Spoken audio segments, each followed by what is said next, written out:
passar, hoje é um dia especial, mas já peço para vocês, não vá sair antes de acabar.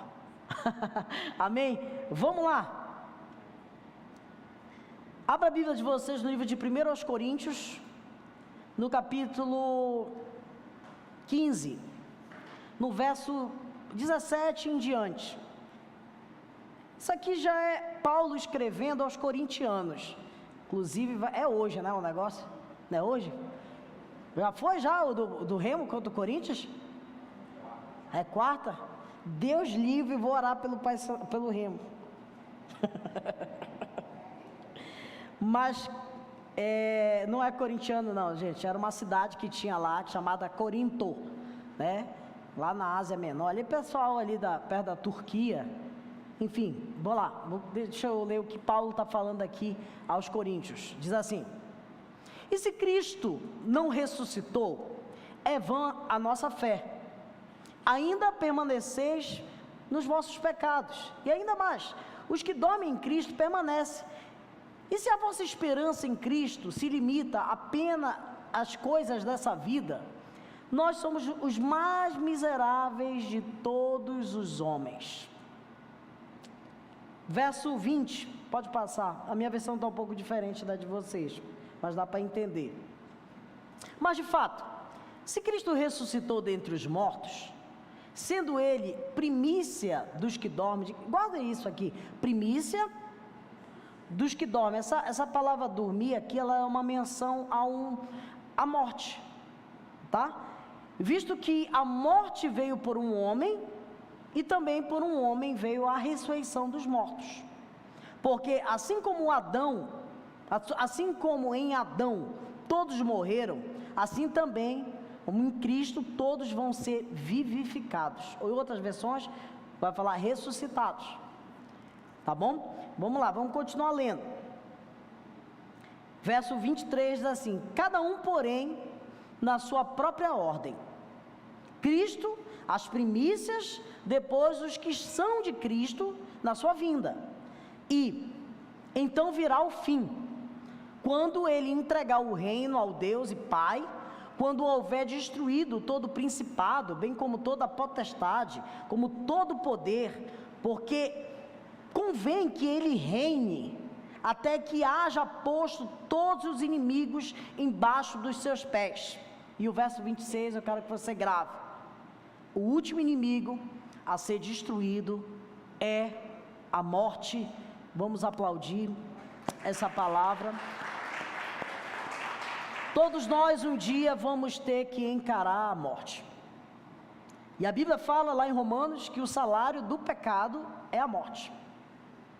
Toda a alma que pecar, essa morrerá. Esse era o mandamento. E Jesus, ele vem, como eu disse ainda há pouco, resolver esse problema, esse dilema que existia na humanidade, trazendo uma esperança de uma ligadura de eternidade com o Criador, que é eterno, coisa que havia sido perdida por causa do primeiro Adão. E a gente vê desde o Gênesis até o livro de Mateus, a Bíblia conspirando, falando, dizendo como seria, aonde seria, como seria, cidade que seria, como seria a mulher que iria gerar ele, tudo. O Antigo Testamento todo ele vai falar sobre a vinda de Jesus. Isso é a maior realidade que a gente vê, se você for observar o Antigo Testamento. Mas Cristo veio. A gente falou domingo passado, como ele entrou, recebendo sobre ramos, exaltado, com palmas, recebido como um rei numa cidade. Depois de 3, 4 dias, ele já tinha sido negado, já preferiu o ladrão do que ele, e assim aconteceu. O salário do pecado é a morte, e o maior inimigo que nós temos nessa vida é a morte. A gente nunca tem que esquecer disso. Por isso, Cristo, ele traz até nós a possibilidade de não morrermos verdadeiramente, de dormirmos.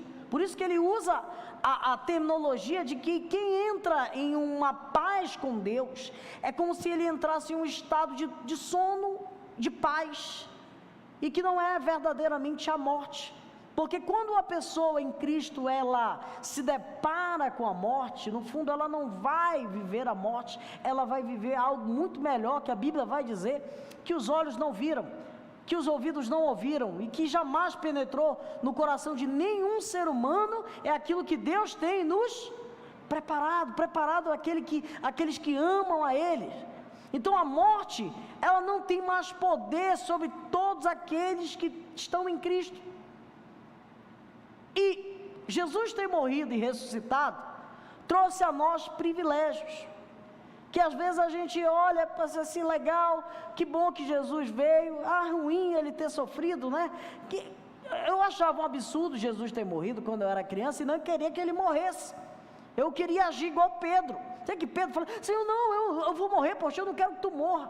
Jesus, ele trata Pedro de uma forma áspera, que ele diz, olha, para trás de mim, Satanás. Sabe por quê? Porque o propósito de Jesus era morrer por mim e por você nesse lugar.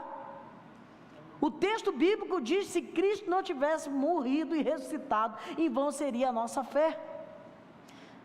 Ele faz isso para que nós pudéssemos ter possibilidades que antes dele nós não teríamos.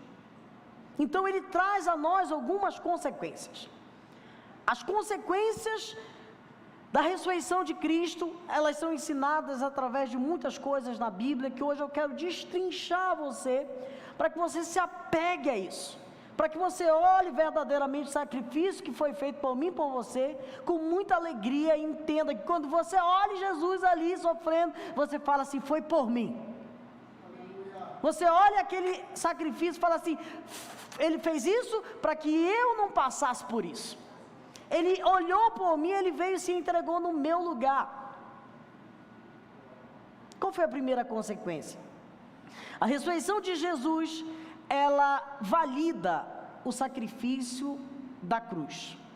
Se Jesus tivesse vindo, morrido, mas não ressuscitado, isso não seria validado de uma forma poderosa. Um dos dias de maior alegria para os israelitas, os judeus comemoram isso, hoje isso é chamado de dia de Yom Kippur. O dia de Yom Kippur é o dia de perdão, também chamado de dia da expiação. Eu não sei se vocês já viram os sacerdotes católicos, que eles pegam, por exemplo, aquela água benta, né? E eles pegam e fazem assim, meio que salpicam, né, a água, e aquilo ali é uma declaração sobre os membros da igreja. E no dia do Yom Kippur, era feito um sacrifício no templo de Jerusalém, era como se fosse esse lugar aqui. Deixa eu tentar explicar para você. Existia 3 lugares ali, diga assim, átrio, santo lugar e o santo dos santos. Eram 3 lugares que existiam. O átrio é como se fosse esse lugar que vocês estão. Pode ver que tem até uma certa limitação aqui, né? Onde é o lugar onde todos estão convidados a estar. Ali tinha altares, ali tinha formas de pães da presença, tinha o incenso para ser queimado, todo mundo podia adorar, e tinha vários altares ali. Mas essa parte mais aqui de cima, eu posso dizer que seria como se fosse o santo lugar, onde seria somente para os sacerdotes, os membros ali que sacrificavam, que organizavam louvores, que tocavam instrumentos, que faziam o culto acontecer de alguma forma. Vocês estão entendendo? E já era um lugar mais exclusivo. Ninguém aqui é proibido de subir, mas eu sei que vocês têm até vergonha de ficar aqui em cima. Um dia desses eu trouxe alguém aqui e falou assim, que esse lugar é diferente. Mas existia um outro lugar, que era o Santo dos Santos.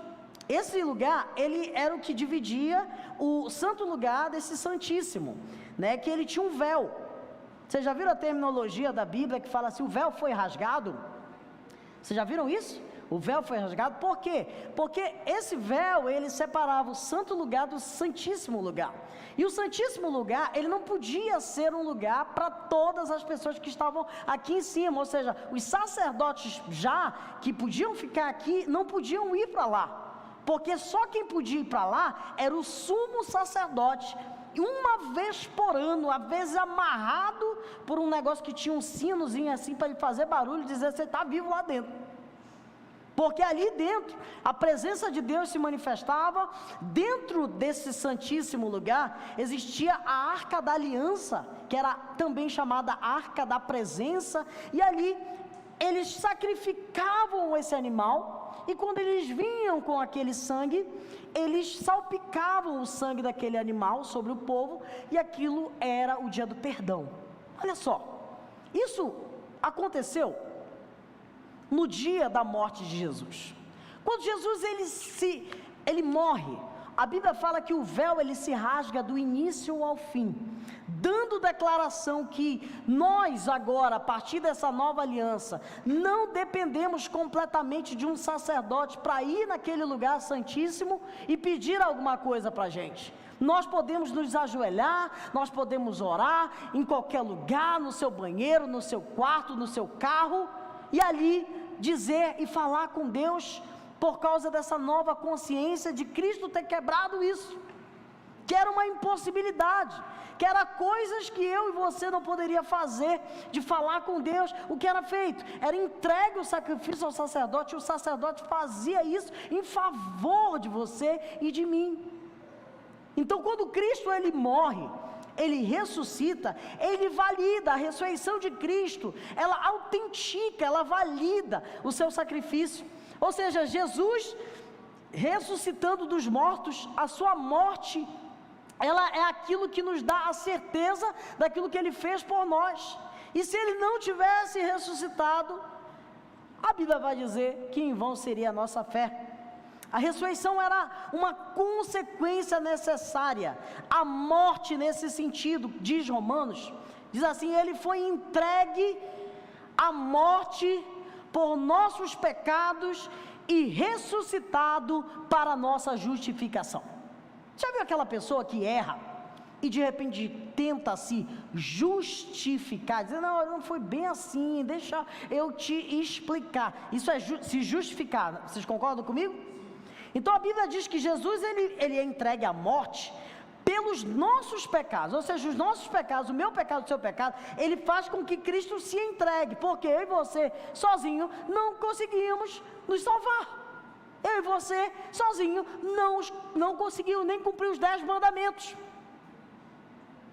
Bora pensar só nos 10 mandamentos aqui.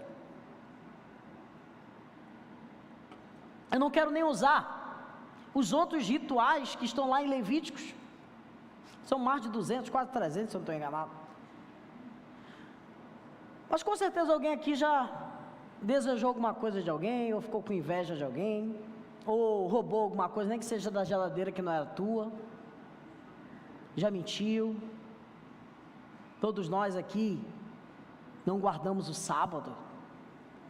Para muitos o sábado aqui foi dia de onda, de curtição. Então, todo mundo aqui, pelos 10 mandamentos, ia para o inferno, estava condenado. E Jesus, ele vem para resolver isso. Ele viu que a gente não podia, então ele vem e cumpre tudo. Ele cumpre toda a justiça. E por ele cumprir toda a justiça, ele se torna, diga, justo. O cara que é justo é o que faz o que é certo. Vocês concordam comigo?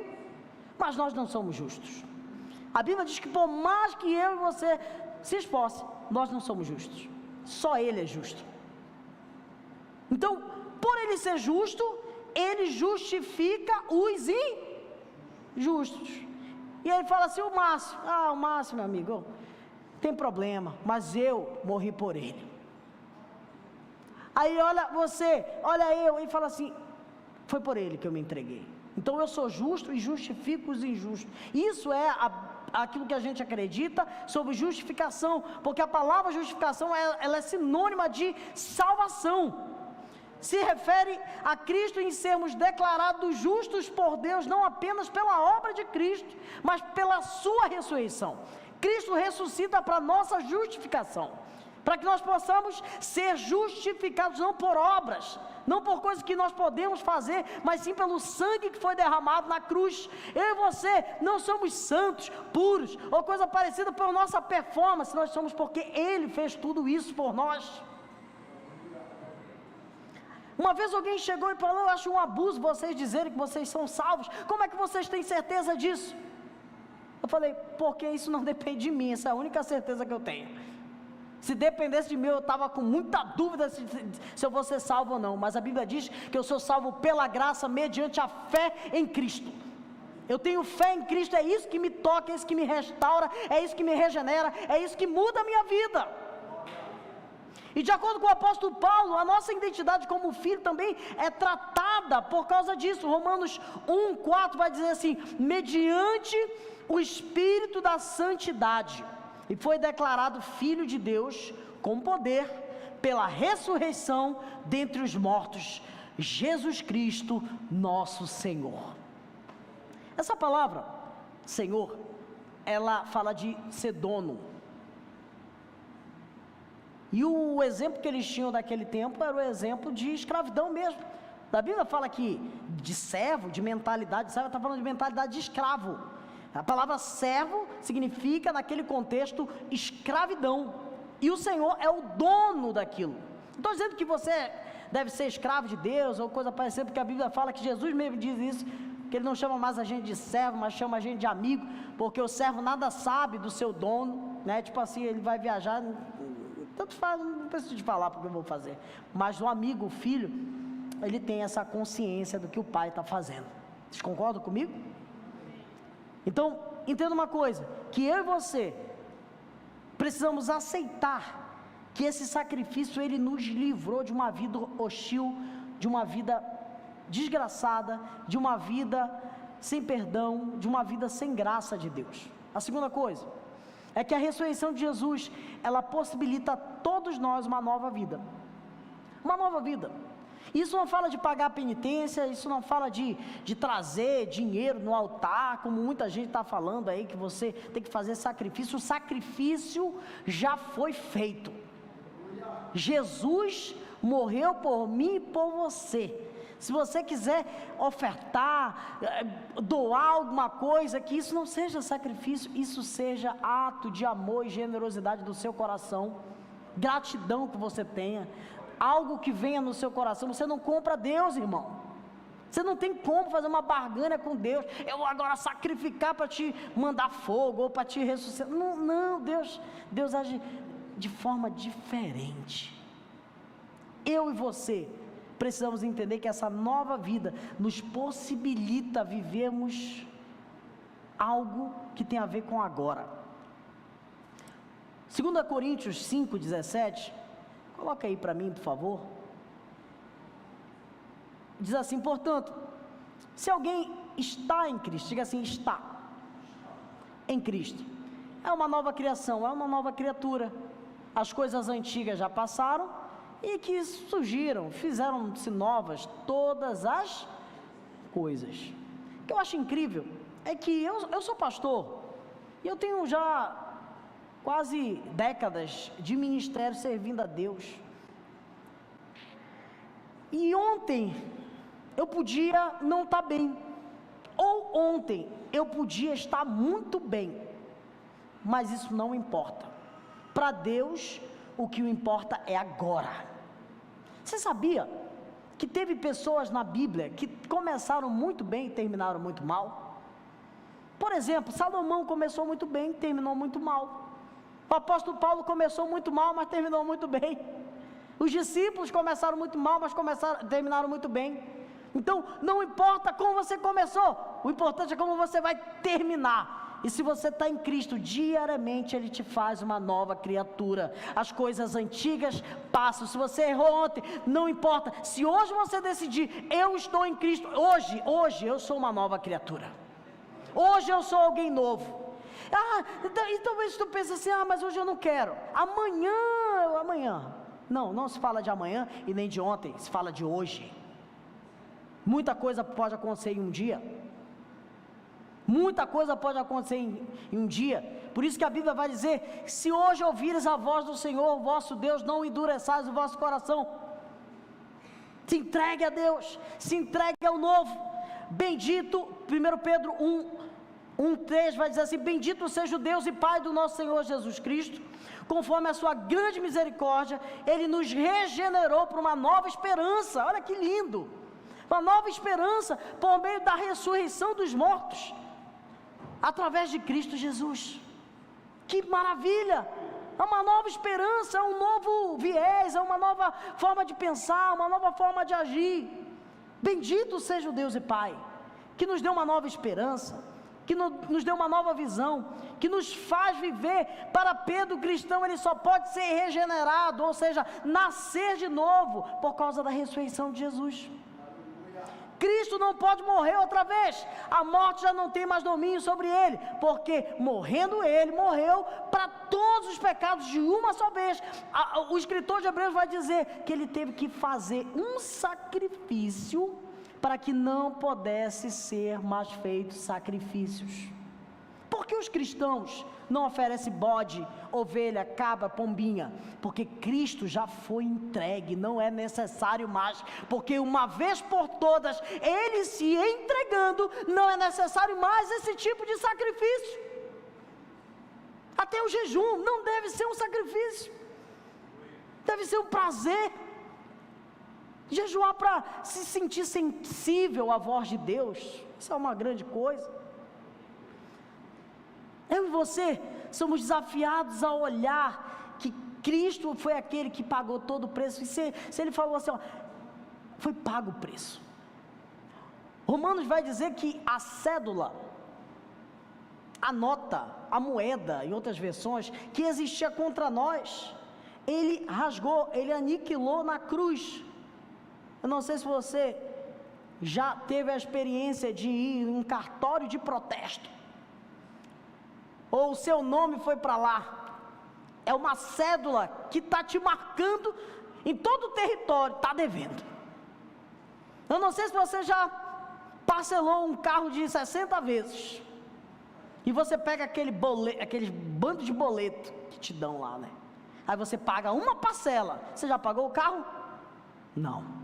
Quando Cristo, ele morre, ele diz assim, está consumado. O sentido original dessa palavra consumado é pagar até a última parcela. Não foi só uma parcela, foi todas só de uma vez. E sabe por que ele é o sacrifício perfeito? Porque todos os outros sacrifícios de animais, de bode, de carneiro, de cabra, eles não tinham vontade própria.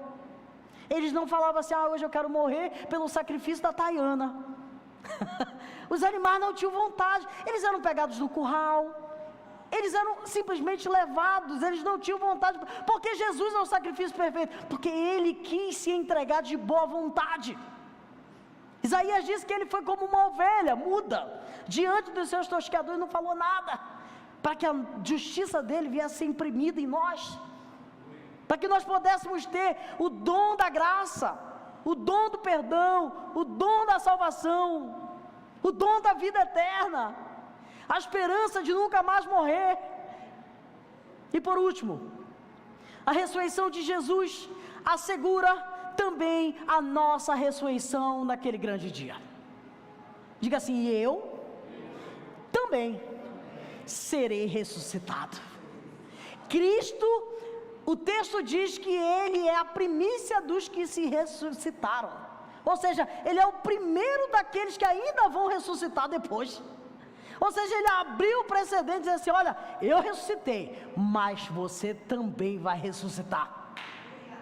Que ressurreição é essa? É a ressurreição dos mortos em Cristo, porque a Bíblia diz, lá em Apocalipse, em várias partes da Bíblia, que a gente precisa entender que vai soar a trombeta, vai acontecer algo. Coloca Tessalonicenses, 1 Tessalonicenses 4,16 vai dizer assim, pois é dada a ordem, a voz do arcanjo, e ao soar da trombeta de Deus, o próprio Senhor descerá do céu, e os mortos em Cristo ressuscitarão primeiro.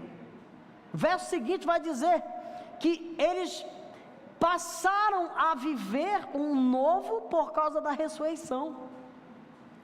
Em outras versões vai dizer que aqueles que estiverem, em outras partes vai dizer que aqueles que estiveram mortos sairão dos seus sepulcros e terão corpos glorificados e serão levados ao Senhor no céu. Então, tipo assim, existe uma geração que vai estar viva, mas quem morreu vai voltar. Eu até brinquei um dia desse que alguém falou, pastor, é pecado cremar corpo? Eu falei, olha, isso não é cultura nossa, isso é cultura, acho aí o pessoal do hindu aí, eu não sei direito, vai dar um pouco mais de trabalho para o anjo, mas vai voltar também naquele grande dia.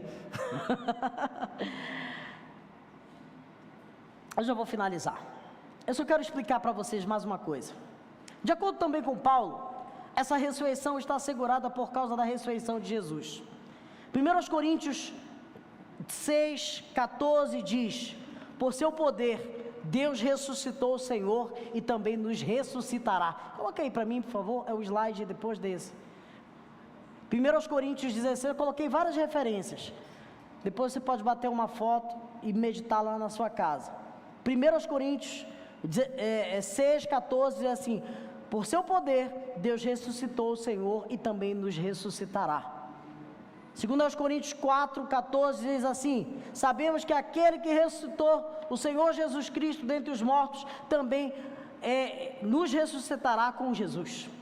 1 Coríntios 15:20 vai dizer, de fato, Cristo ressuscitou dentre os mortos, sendo Ele primícia dentre aqueles que dormem. O que isso significa? Ser primícia daqueles que dormem. Deixa eu te explicar. Significa que Ele foi o primeiro de muitos a ressuscitar dos mortos. Ou seja, assim como Ele ressuscitou, os demais filhos de Deus também vão ressuscitar.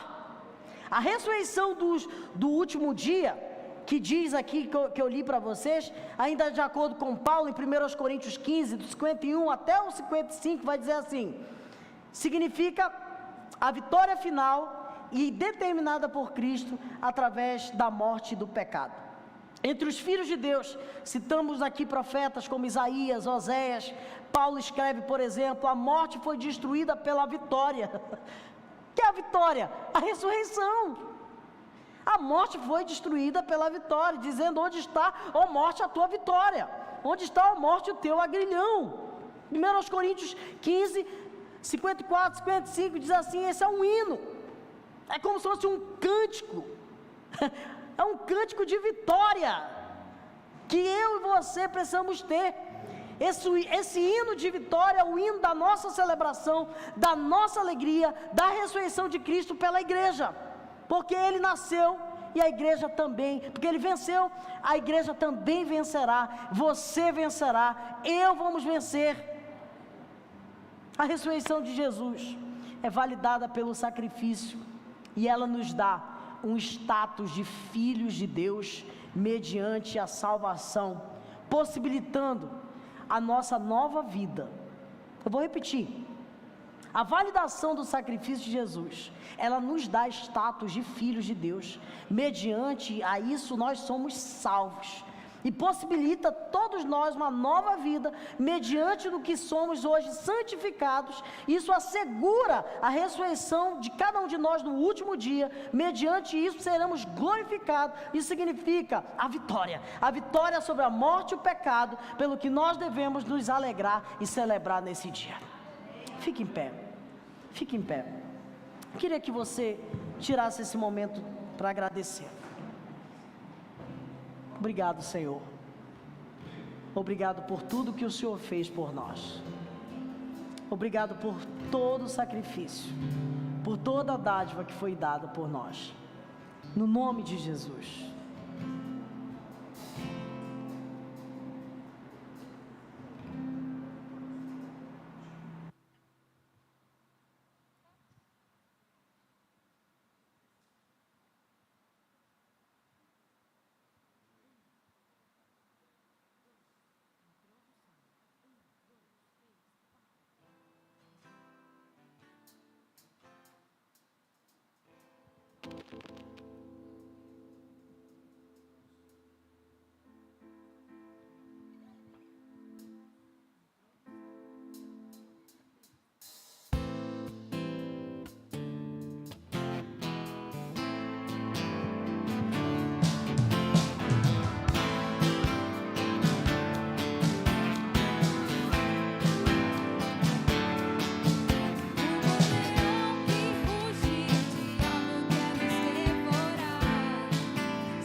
não pode mais me dominar.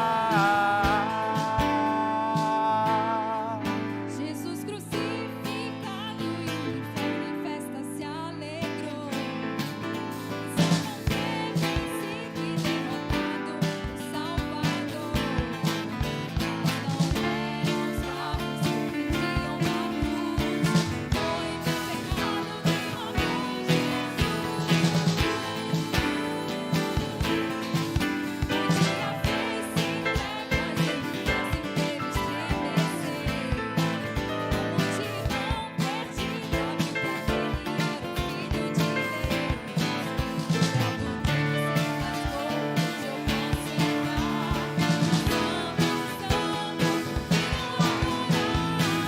Hoje eu sou livre para amar a Deus, viver vitorioso como filho seu. Hoje eu sou livre para celebrar, o pecado não pode mais me dominar.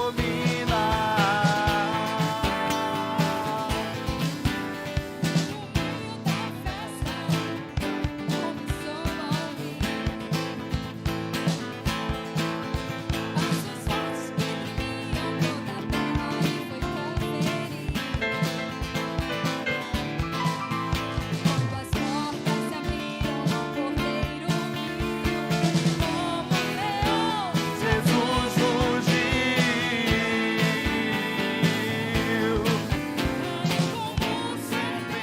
Todo principado se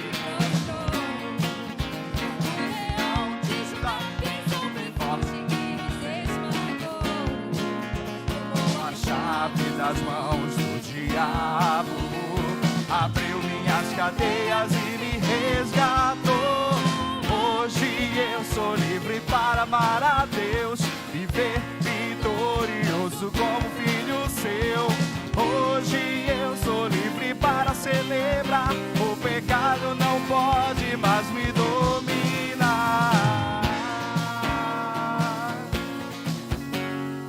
No terceiro dia,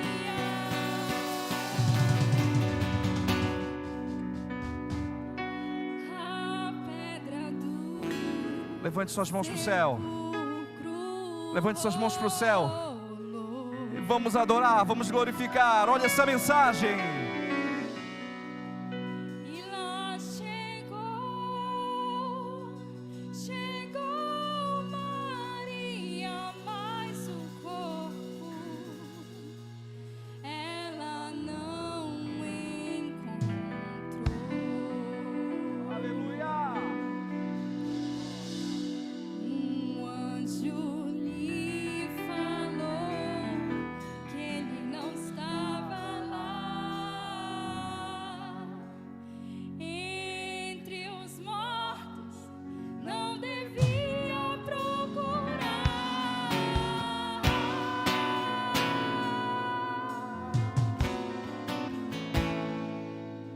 Viu o jardineiro e perguntou: onde está o meu Senhor? Aleluia. Ele olhou nos seus olhos e pelo nome ele a chamou. Maria.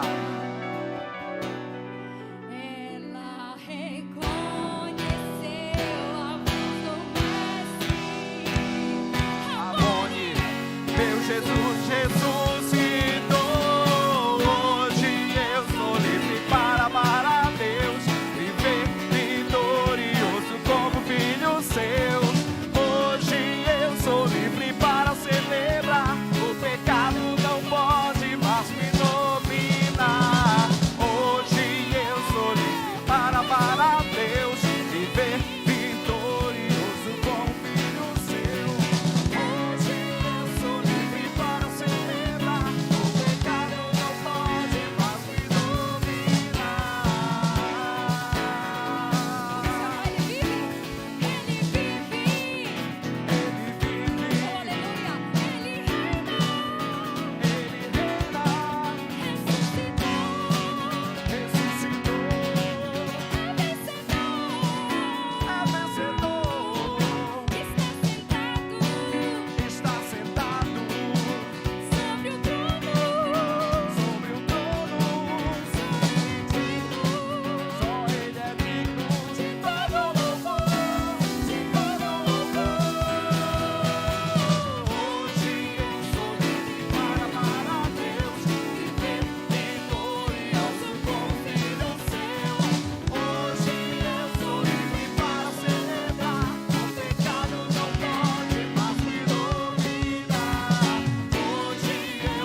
bom que a nossa Páscoa tem Jesus. Abençoa essa pessoa, que a graça do Senhor Jesus, que o amor de Deus e nosso Pai e a comunhão do Espírito Santo esteja presente agora e para sempre. Vai na bênção, que Deus abençoe, em nome de Jesus.